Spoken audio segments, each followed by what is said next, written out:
এরকমই একটা প্রশ্ন বেগম রোকেয়া সাখাওয়াত হোসেন করেছেন অর্ধাঙ্গী প্রবন্ধে এবং তিনি আসলে প্রশ্ন শুধু করেনইনি, প্রশ্ন করতে শিখিয়েছেন। মানুষকে চিন্তা করতে শিখিয়েছেন। বিশেষ করে নারীদের মনে এই চিন্তার উদ্রেক করেছেন যে তাকে আসলে অর্ধেকটা জুড়ে যদি থাকতে হয় তাহলে তার কি করা উচিত। এবার চলো দেখি কিভাবে তিনি এই বিষয়টা খুব সুন্দর করে প্রকাশ করেছেন। কোনো রোগীর চিকিৎসা করিতে হইলে প্রথমে রোগের অবস্থা জানা আবশ্যক। তাই অবলা জাতির উন্নতির পথ আবিষ্কার করিবার পূর্বে তাহাদের অবনতির চিত্র দেখাইতে হয়। এই অংশে শুরুতেই তিনি বলেছেন যে একটা প্রবন্ধ তিনি এর আগে লিখেছিলেন যার নাম হচ্ছে স্ত্রী জাতির অবনতি। এই প্রবন্ধে তিনি দেখাতে চেয়েছিলেন নারী জাতির যে অবনতি এবং তাদের যে দুর্দশা এর পিছনে কারণগুলো কি এবং অনেকটা মেয়েদেরও যে কিছুটা অপূর্ণতা আছে, অযোগ্যতা আছে সেই বিষয়গুলো তিনি দেখাতে চেয়েছিলেন এবং ওখানে একটা প্রধান কারণ ছিল দাসত্ব। অর্থাৎ মেয়েদের ভিতরে যে মানসিক দাসত্ব থাকে যে আমি যখন বাবার বাড়িতে থাকবো তখন বাবা যা বলবে, ভাই যা বলবে সেটাই আমাকে মানতে হবে। স্বামীর বাড়িতে আসলে স্বামীর দাসত্ব মেনে নিতে হবে। বৃদ্ধ বয়সে পুত্রের দাসত্ব মেনে নিতে হবে। তো এই যে একটা মানসিক দাসত্ব এটা ছিল হচ্ছে নারী জাতির অবনতির প্রধান কারণ। এবং সেই সাথে তিনি ১ম এ যে লাইনটা বলেছেন যে ডাক্তার যখন কোনো রোগের চিকিৎসা করে তখন সেই রোগটা কি অবস্থায় আছে সেটা আগে বিচার করতে হয়। যেমন ধরো ক্যান্সারের চিকিৎসা যখন করতে হয় তখন সেই ক্যান্সারটা কোন স্টেজে আছে এবং রোগীর অবস্থা কতটা খারাপ সেটা আগে নির্ণয় করে তারপরে চিকিৎসা নির্ধারণ করা হয়।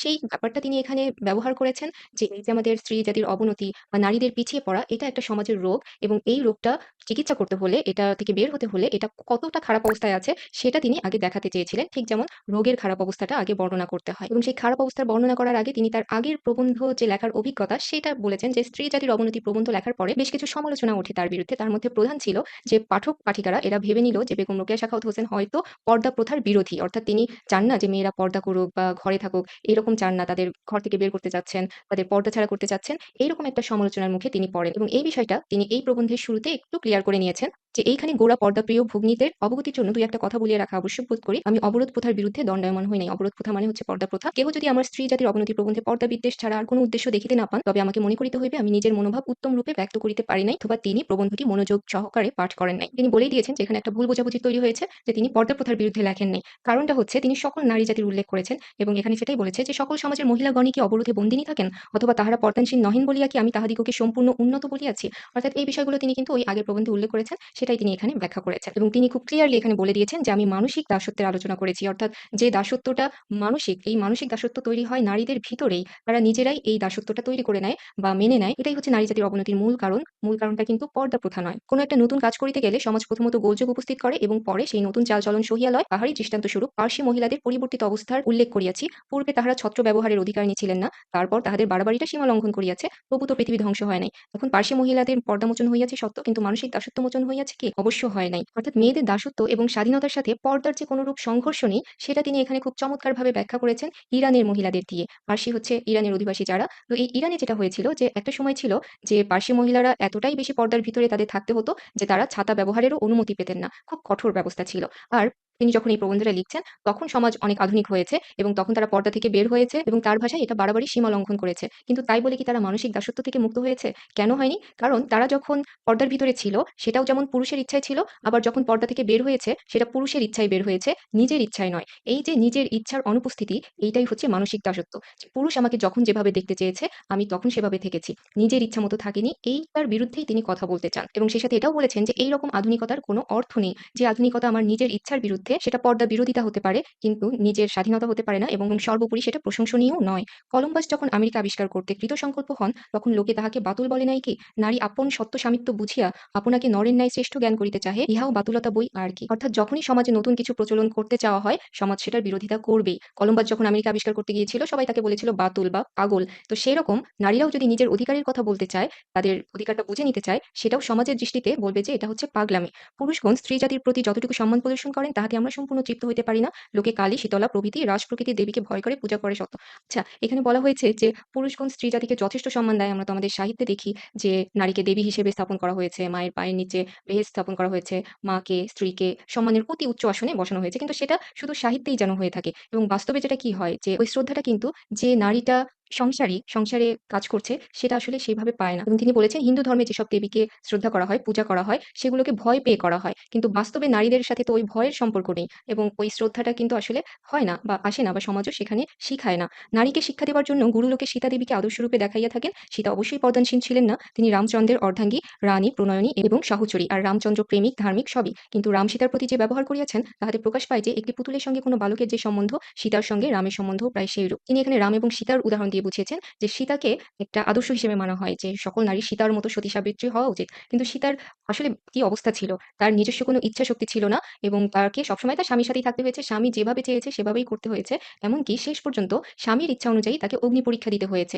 অর্থাৎ তার প্রতি যখন যেভাবে বিশ্বাস করা হয়েছে, অবিশ্বাস করা হয়েছে সেটা কিন্তু তাকে মেনে নিতে হয়েছে। এই কারণেই সীতাকে একটা দেবীর আসনে বসানো হয়েছে। কিন্তু বাস্তবে নারীরা তো সীতা নয় এবং সেই অর্থে সীতা আসলে রামের হাতের পুতুল ছিলেন। সেটা তিনি এখানে বলেছেন যে, বালক যেমন পুতুল হারালে পুতুলের বেদনায় অস্থির হয়ে যায়, সেরকম সীতাকে হরণ করার পরে রামের অবস্থা সেরকম ছিল। ওটা কিন্তু আসলে ভালোবাসা না। যে ভালোবাসাটা একজন মানুষ আশা করে মানুষের কাছ থেকে, সেই ভালোবাসা না। এটা একেবারেই পুতুলের প্রতি বালকের যে অধিকার সেটার মতো লেগেছে। তার কারণ হচ্ছে হারানো পুতুল ফিরিয়া পাইলে আহ্লাদে আটখানা হইতে পারে, আবার বিনা কারণে রাগ করিয়া পুতুলটা কাদায় ফেলিয়া দিতে পারে। কিন্তু পুতুল বালকের কিছুই করিতে পারে না। কারণ হস্তপদ থাকা সত্ত্বেও পুত্তলিকা হচ্ছে অচেতন পদার্থ। সীতাকে এখানে পুতুলের সাথে তুলনা করা হয়েছে। আর অচেতন পদার্থ মানে সীতার কোনো বক্তব্য ছিল না। বক্তব্য প্রকাশ করার ক্ষমতা ছিল না। রামচন্দ্র স্বামিত্বের ১৬ আনা পরিচয় দিয়েছেন আর সীতা কেবল প্রভু রামের সহিত বনযাত্রার ইচ্ছা প্রকাশ করিয়া দেখাইয়াছেন যে তাহারও ইচ্ছা প্রকাশের শক্তি আছে। একটু ব্যঙ্গ করেই তিনি বলেছেন এবং স্বামিত্বটাকে এখানে তিনি নেতিবাচক হিসেবে ব্যবহার করেছেন। যেটা প্রভুত্বের সমার্থক। সেটা কিন্তু কোনো সঙ্গী হিসেবে বা ভালোবাসার অবস্থান থেকে স্বামিত্ব না। এটা একেবারেই মালিক হিসেবে যতটা কর্তৃত্ব ফলাতে পারে সেখান থেকে তিনি বলেছেন যে এই স্বামিত্বের পূর্ণ ব্যবহার রামচন্দ্র করেছেন এবং সীতার ইচ্ছাশক্তি জীবনে একবারই প্রকাশ পেয়েছে যখন সে বলেছিল যে আমার স্বামী বনবাসে যাবে আমিও যাব। এটাই তার একমাত্র ইচ্ছাশক্তির প্রকাশ। আচ্ছা, দেশ কালের নিয়মানুসারে কবির ভাষায় স্বর মিলাইয়া না হয় মানিয়া লই যে আমরা স্বামীর দাসী নহি অর্ধাঙ্গী। আমরা তাদের গৃহে গৃহিণী, স্মরণে অনুগামিনী, স্মরণে মানে হচ্ছে আশ্রয় বা বাড়ি, সুখ দুঃখে সমভাগিনী, ছায়াতুল্য সহচারী ইত্যাদি। তার মানে তিনি এখানে বলছেন যে ঠিক আছে আমরা মেনে নিচ্ছি যে পুরুষ নারীকে অর্ধাঙ্গী বলে বা এটাই এখন সমাজে প্রচলিত হয়েছে। কিন্তু কলিযুগে আমাদের ন্যায় অর্ধাঙ্গী লইয়া পুরুষগণ কিরূপ বিকলাঙ্গ হইয়াছেন তাহা কি কেহ একটু চিন্তাচক্ষে দেখিয়াছেন? আক্ষেপের অথবা প্রভুদের সৌভাগ্যের বিষয় এই যে আমি চিত্রকর নহি নতুবা এই নারীরূপ অর্ধাঙ্গ তাহাদের কেমন অপরূপ মূর্তি হইয়াছে তাহা আঁকিয়া দেখাইতাম। বলেছেন যে আমাদের অর্ধাঙ্গী বলা হচ্ছে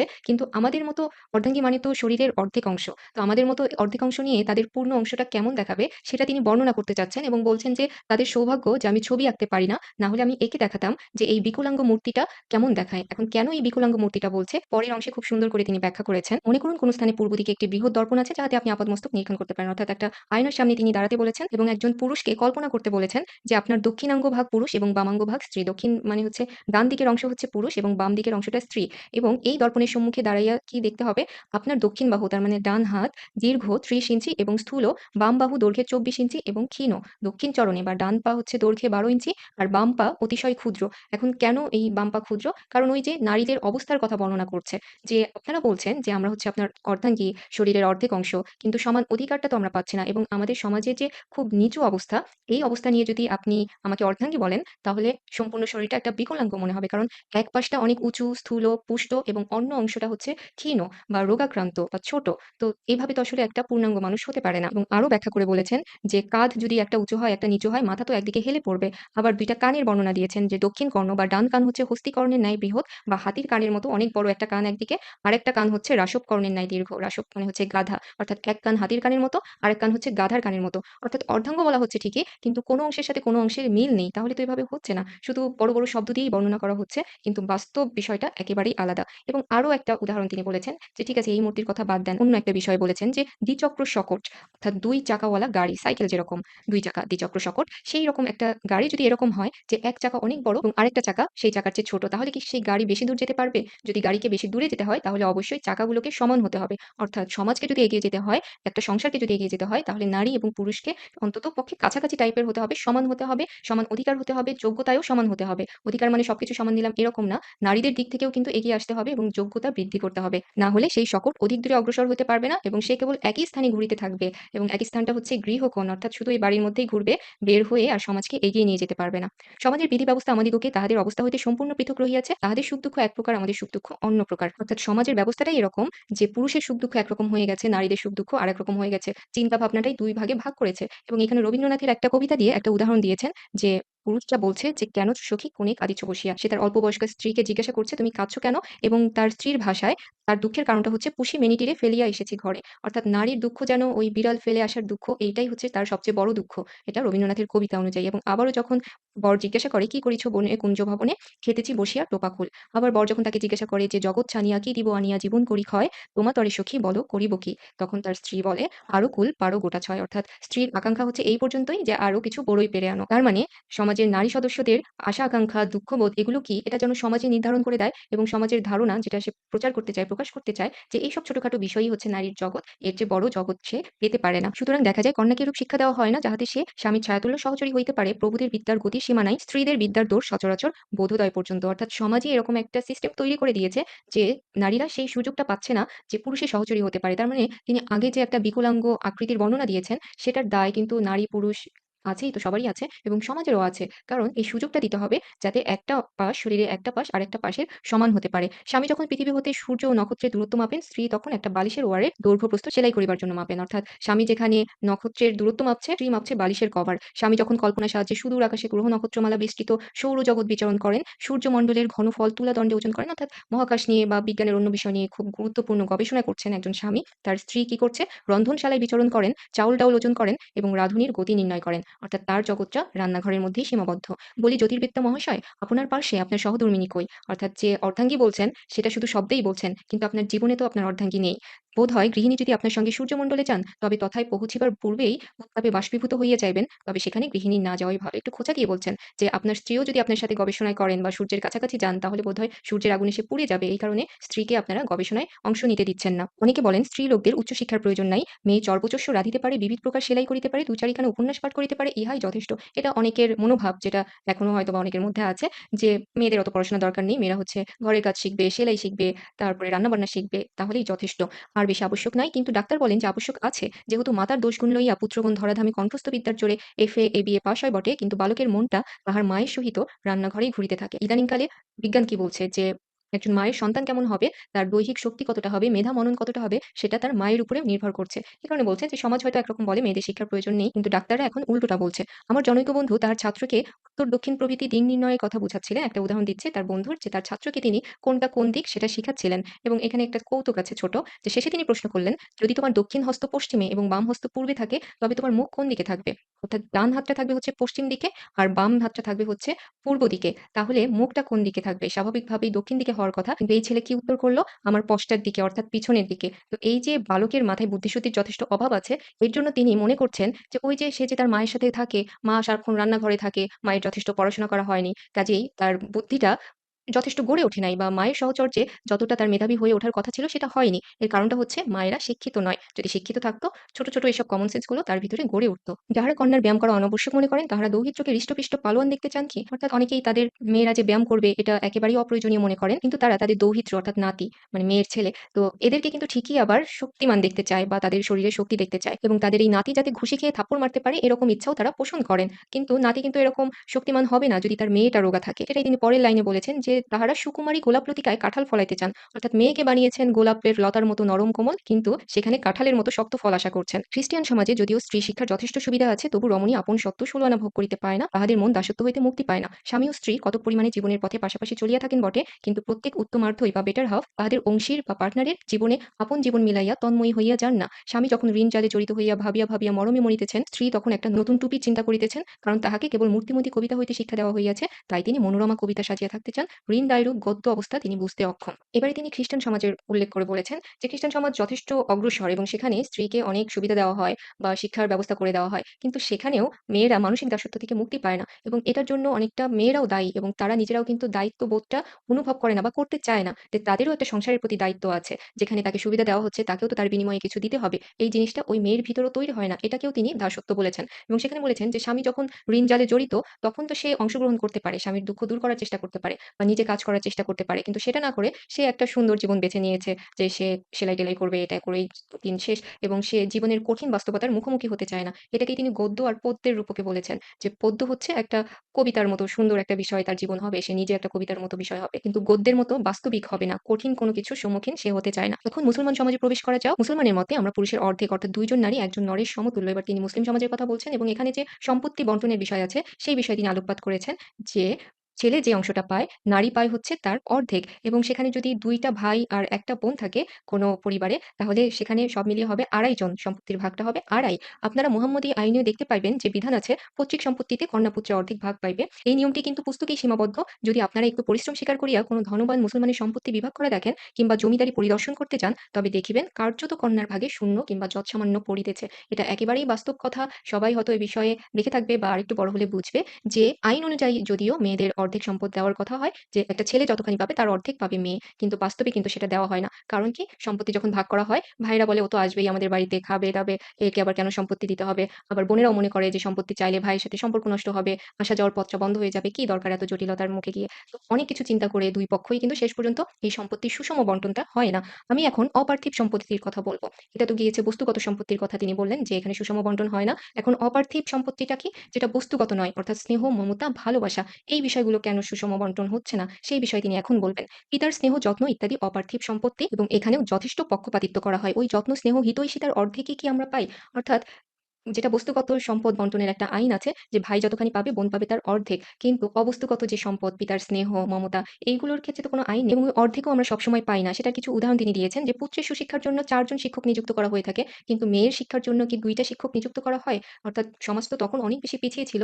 এখন কতটা তোমরা মিলাতে পারবে আমি সে বিষয়ে কোনো মন্তব্য করব না। তবে তখনকার সমাজে এটাই চরম বাস্তবতা ছিল যে পুত্রের তুলনায় নারীদের সুযোগ দেওয়া হতই না বলা চলে এবং যেখানে পুত্র ৩ টা পাস করে বিএ পর্যন্ত, সেখানে কন্যা ১.৫ টা পাস করে কি ১.৫ টা পাস মানে হচ্ছে একটা এন্ট্রান্স পাস যেটা মেট্রিক বা এসএসসি এবং পরেরটা হচ্ছে ইন্টারমিডিয়েট বা এফএ। এফএ ফেলটাকে তিনি এখানে অর্ধেক বলেছেন। পুত্রদের বিদ্যালয় সংখ্যা করা যায় না, বালিকাদের বিদ্যালয় সংখ্যায় পাওয়াই যায় না। এটা সত্যি যে তখন মেয়েদের কোনো স্কুল ছিল না প্রায় এবং বেগম রোকেয়াই কিন্তু অনেক মেয়েদের শিক্ষার বিষয়টা এগিয়ে নিয়ে এসেছিলেন তখন। যে স্থলে ভ্রাতা শামসুল উলামা, সেই স্থলে ভগিনী নজমুল উলামা হইয়াছেন কি? শামসুল উলামা হচ্ছে জ্ঞানীদের মধ্যে শ্রেষ্ঠ। শামস মানে সূর্য, উলামা হচ্ছে জ্ঞানী। তাহলে ভ্রাতা বা ভাই যেখানে জ্ঞানীদের মধ্যে সূর্য হতে পারে, বোন সেখানে জ্ঞানীদের মধ্যে নক্ষত্র কেন হতে পারে না? নজমুল উলামা মানে হচ্ছে জ্ঞানীদের মধ্যে যিনি নক্ষত্র। এখানে মেয়েদের বিশেষণ হিসেবে তিনি এটা ব্যবহার করেছেন। তাহাদের অন্তঃপুরে গগনে অসংখ্য নজমুন্নেসা, শামসুন্নেসার শোভা পাইতেছেন বটে, কিন্তু আমরা সাহিত্য গগনে নজমুল উলামা দেখতে পাই। যে ঘরের ভিতরে অনেক নজমুন্নেসা, শামসুন্নেসা আছে, মানে মেয়েদের নাম রাখে তারা। এত বড়, বড় সুন্দর, সুন্দর গালভরা নাম মেয়েদের রাখে। কিন্তু সাহিত্য গগনে আমরা এই উজ্জ্বল তারাগুলো দেখতে চাই, শুধু তাদের ঘরের মধ্যে দেখতে চাই না। আমাদের জন্য এ দেশে শিক্ষার বন্দোবস্ত সচরাচর এইরূপ। প্রথমে আরবীয় বর্ণমালা, অতঃপর কোরআন শরীফ পাঠ, কিন্তু শব্দগুলির অর্থ বুঝাইয়া দেওয়া হয় না, কেবল স্মরণশক্তির সাহায্যে টিয়া পাখির মতো আবৃত্তি করো। অর্থাৎ যদিও কখনো মেয়েদের শিক্ষার ব্যবস্থা করা হয় এবং সেটা সর্বোচ্চ বিষয় হচ্ছে আরবি বর্ণমালা শেখানো এবং কোরআন শরীফ শেখানো এবং তাও না বুঝে পাঠ করা এবং বড়জোর দুহিতাকে, দুহিতা মানে হচ্ছে মেয়ে, যে কোনো পিতা যদি কোনো মেয়ের খুব বেশি ভালো চায় তাহলে তিনি কি করেন? হাফেজা করার চেষ্টা করেন। তার মানে কোরআন শরীফ তাকে মুখস্থ করানো হয় এবং যেটা না বুঝেই কণ্ঠস্থ করানো হয় এবং মুখস্থ করা হয়। এবং যদিও কখনো পারস্য বা উর্দু শেখানো হয়, তখনও এই যে ২-১ টা বই আছে যেমন বানাতুন নায় বা করিমা ববকশা এবর হালেমা, এই ধরনের কিছু কমন বই আছে, এইগুলো পড়িয়েই শেষ করা হয়। এবং বিয়ের পরে মেয়েরা কি ভাবে যে যাই হোক পড়াশোনা থেকে রক্ষা পাওয়া গেল। অর্থাৎ তারা ওই যে পুস্তক পাঠ করতে তাদের যে অনেক কঠিন লাগে, কারণ সেগুলো সঠিক প্রক্রিয়ায় হয় না। এই কারণে তার ওই বইগুলো পড়তে ভালো লাগে না। বিয়ের পরে সে ভাবে যে বাঁচা গেল এবং কোনো বালিকা রন্ধন ও সূচিকর্মে সুনিপুণা হয়। রান্না-বান্না, সেলাই তারা ভালো পারে এবং বাংলাদেশের মেয়েদের রীতিমতো বঙ্গভাষাও শিক্ষা দেওয়া হয় না। বাংলা ভাষাটাও তাদের শেখানো হয় না। কেউ উর্দু পড়তে পারে কিন্তু কলম ধরতে পারে না এবং তাদের উন্নতির চরম সীমা হচ্ছে সলমা চুমকির কারুকার্য, অর্থাৎ সেলাই যদি কেউ ভালো করতে পারে সেটাই বলা হয় যে তাদের উন্নতিটা অনেক হয়েছে। যদি ধর্মগুরু মোহাম্মদ সাঃ আপনাদের হিসাব নিকাশ করেন যে আপনারা কন্যার প্রতি কিরূপ ন্যায় ব্যবহার করে, পয়গম্বরদের ইতিহাসে শোনা যায় জগতে যখনই মানুষ বেশি অত্যাচার অনাচার করিয়াছে তখনই একজন পয়গম্বর আসিয়া দুষ্টের দমন পালন করিয়াছেন। আরবী স্ত্রী জাতির অধিক অত্যাচার হইতেছিল, আরববাসীগণ কন্যা হত্যা করিতেছিল, তখন হযরত মুহাম্মদ সাঃ কন্যাকুলের রক্ষক স্বরূপ দণ্ডায়মান হইয়াছিলেন। তিনি কেবল বিবিধ ব্যবস্থা দিয়েই ক্ষান্ত থাকেন নাই, স্বয়ং কন্যা পালন করিয়া আদর্শ দেখাইয়াছেন। তো তিনি বলেছেন যখনই কোনো জাতি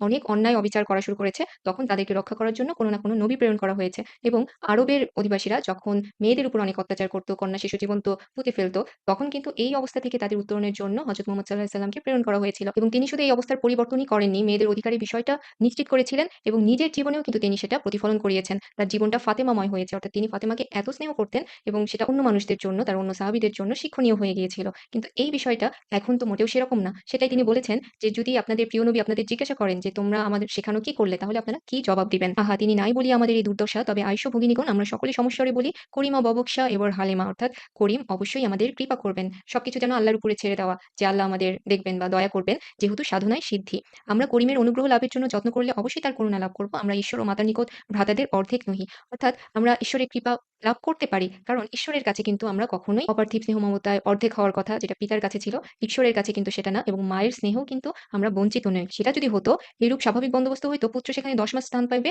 দুহিতা সেখানে ৫ মাস। অর্থাৎ ঈশ্বর যদি আমাদের প্রতি বৈষম্য করতেন তাহলে ছেলে যদি মায়ের পেটে ১০ মাস থাকতো, মেয়ে থাকতো ৫ মাস। অর্থাৎ ঈশ্বরের পক্ষ থেকে কিন্তু কোনো বঞ্চনা নেই এবং মায়ের স্নেহও নেই। তাহলে মায়ের দুধ যতটা ছেলের জন্য আসে, মেয়ের জন্যও কিন্তু অর্ধেক আসতো। সেই কথাটাই তিনি এখানে বলেছেন, পুত্রের জন্য যতখানি দুগ্ধ আমদানি হয়, কন্যার জন্য তাহার অর্ধেক। সেরূপ তো নিয়ম নাই। অর্থাৎ আমরা জননী স্নেহ মমতা ভ্রাতার সমানই ভোগ করি। মাতৃহৃদয়ে পক্ষপাতিত্ব নেই। অর্থাৎ মায়ের স্নেহে পক্ষপাতিত্ব নেই বললেই চলে। তবে কেমন করিয়া বলিব ঈশ্বর পক্ষপাতী? ঈশ্বর যে আমাদের প্রতি বৈষম্য করেন, আমাদের একটু কম দেওয়ার চেষ্টা করেন, সেটাও তো আমরা বলতে পারি না। তিনি কি মাতা অপেক্ষা অধিক করুণাময় নয়? তার মানে ঈশ্বর তো অবশ্যই মায়ের অপেক্ষাও অনেক বেশি মমতাবান, স্নেহবান। তিনি কেন আমাদেরকে বঞ্চিত করবেন? আমি এবার রন্ধন ও সূচিকার্য সম্বন্ধে যাহা বলিয়াছি, তাহাতে আবার যেন কেহ মনে না করেন যে আমি সূচিকর্ম ও রন্ধন শিক্ষার বিরোধী। অর্থাৎ তিনি একটু ক্লিয়ার করে দিচ্ছেন যে আমি একটু আগে বলেছি মেয়েরা শুধু রান্না করতে শেখে বা সেলাই করতে শেখে। তার মানে এই না যে আমি এগুলোর বিরোধিতা করছি। বেগম রোকেয়া এগুলোর বিরোধিতা করছেন। কারণ জীবনের প্রধান প্রয়োজনীয় বস্তু অন্ন বস্ত্র, সুতরাং রন্ধন ও সেলাই অবশ্যই শিক্ষণীয়। যেহেতু এগুলো আমাদের একদম মৌলিক চাহিদার সাথে জড়িত, কাজেই অবশ্যই এগুলো শেখা দরকার। কিন্তু তাই বলে জীবনটাকে শুধু রান্নাঘরেই সীমাবদ্ধ করে রাখা যাবে না। স্বীকার করি যে শারীরিক দুর্বলতাবশত নারী জাতির অপর জাতির সাহায্যে নির্ভর করে, তাই বলিয়া পুরুষ প্রভু হইতে পারে না। অর্থাৎ তিনি স্বীকার করছেন যে মেয়েরা তো শারীরিকভাবে দুর্বল। তো এই কারণে অনেক কাজেই পুরুষের উপরে নির্ভর করতে হয়। কিন্তু তার মানে এই না যে পুরুষ নিজেদের প্রভু মনে করবে। কারণ তিনি প্রকৃতির কিছু উদাহরণ দিয়েছেন যে প্রকৃতির প্রত্যেকেই কোনো না কোনো প্রকার সাহায্য প্রার্থনা করে।